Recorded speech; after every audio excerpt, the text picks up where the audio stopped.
Hi friends, నేను మీ సమీక్షనండి. మరొక మంచి వీడియోతో మళ్ళీ నేను మీ ముందుకు వచ్చేసాను. దానికంటే ముందుగా మీలో ఎవరైనా మా ఛానల్ కొత్తగా చూస్తున్నట్టయితే ప్లీజ్ సబ్స్క్రైబ్ చేసుకోండి. మా ఛానల్ నేమ్ వచ్చేసి శ్రీకాంత్ సంయుక్త 2020 అండి. మరి ఈ రోజు వీడియో ఏంటి అంటే నేను పుండుకూర చట్నీ తయారు చేయబోతున్నాను. మరి నా స్టైల్లో ఏ విధంగా చేస్తానో మీకు చూపిస్తాను రండి. ఓకే, మరి వీడియో స్టార్ట్ చేద్దామా ఫ్రెండ్స్? పుండుకూర చట్నీకి కావలసిన పదార్థాలు అండి. ముందుగా వచ్చేసి నేను 4 కట్టల పుండుకూర కట్టలు తీసుకున్నాను. అలాగే ఎల్లిపాయలు, ధనియాలు, జీలకర్ర, మెంతులు, పచ్చిమిరపకాయలు, ఒక 4 ఉల్లిగడ్డలు, తాలింపు గింజలు, పసుపు, ఉప్పు, నూనె. ఇప్పుడు మనం ముందుగా వచ్చేసి స్టవ్ వెలిగించుకొని కడాయి పెట్టేసుకుందాము. అందులో ఆయిల్ వేసుకుందాం కొద్దిగంత.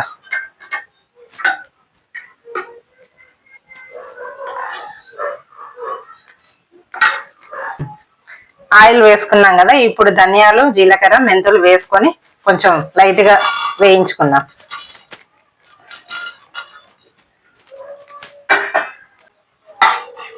చూస్తున్నారు కదా, ఈ విధంగా రెడ్ కలర్ వచ్చేంత వరకు వేయించుకోండి.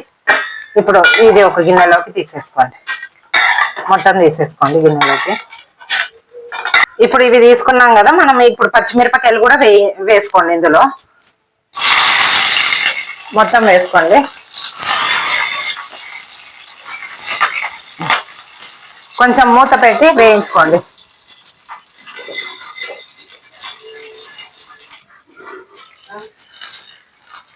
ఇప్పుడు ఇందులో పుండుకూర వేసేసుకుందాము. ఆల్రెడీ నేను నీట్గా కడుక్కొని పెట్టుకున్నాను 2 సార్లు.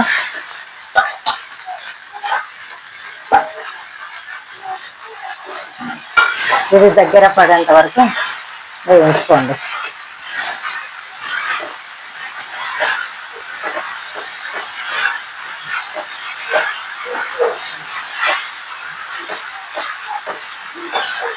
చూస్తున్నారు కదా, ఇదంతా దగ్గర పడుతుంది.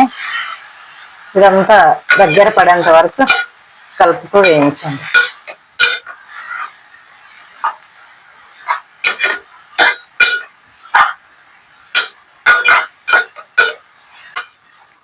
ఇప్పుడు ఇందులో కొద్దిగంత ఆయిల్ వేసుకోండి.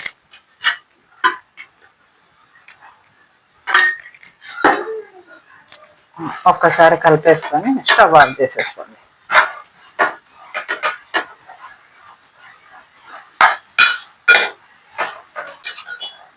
ఓకే, ఇప్పుడు స్టవ్ ఆఫ్ చేసేసుకోండి.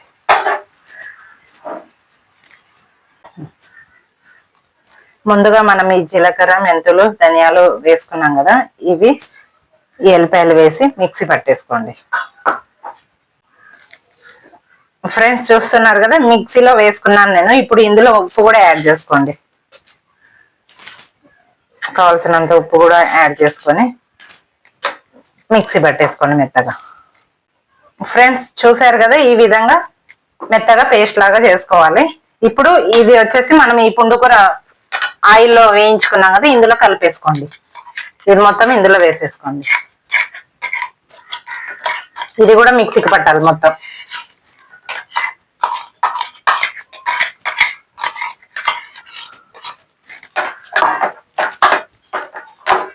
మొత్తం ఈ విధంగా కలుపుకున్నాక మిక్సీకి పట్టేసుకున్నాం.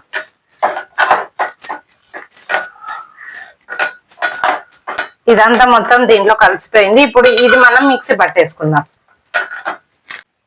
ఫ్రెండ్స్ చూస్తున్నారు కదా, ఈ విధంగా పుండుకూరని మిక్సీ పట్టుకున్నాను. ఇప్పుడు ఇందులో మనం ఈ ఉల్లిగడ్డలు చిన్న ముక్కలుగా కట్ చేసి ఇందులో వేసుకొని ఒకసారి మిక్సీ పట్టుకుంటే చాలు. చూసారు కదా, ఈ విధంగా ఉల్లిగడ్డలు వేసి ఒకసారి మిక్సీ పట్టేసుకున్నాను. ఇప్పుడు మనం వచ్చేసి నేను ఆల్రెడీ స్టవ్ వెలిగించుకొని కడాయి పెట్టేసుకొని 2 చెంచాల ఆయిల్ వేసేసుకున్నాం. ఇందులో మనం తాలింపు గింజలు వేసేసుకుందాం.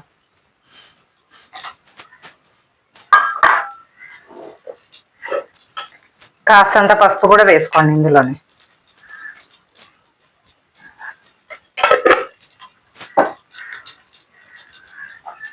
ఎర్రగా వేగనియండి.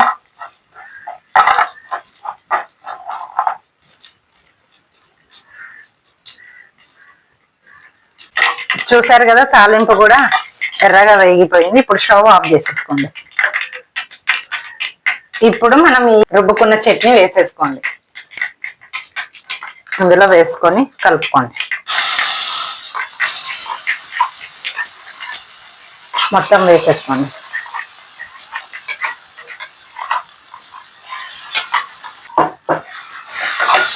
మొత్తం ఆయిల్లో కలిసిపోయేటట్టు కలుపుకోండి.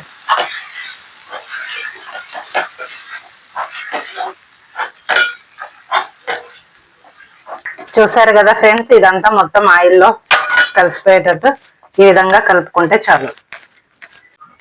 ఓకే, ఇది ఒక బౌల్లోకి తీసేసుకుందామండి.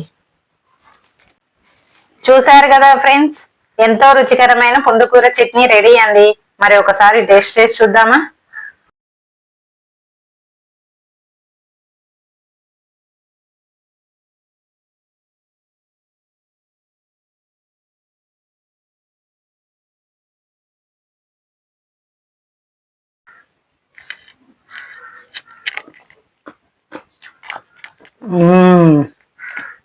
సూపర్ ఫ్రెండ్స్,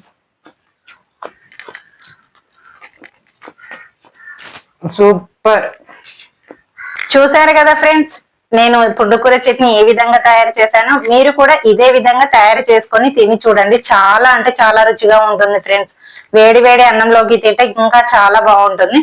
మరి మీలో ఎవరైనా మా ఛానల్ ని కొత్తగా చూస్తున్నట్టయితే ప్లీజ్ సబ్స్క్రైబ్ చేసుకోండి. మై ఛానల్ నేమ్ వచ్చేసి శ్రీకాంత్ సంయుక్త 2020 అండి.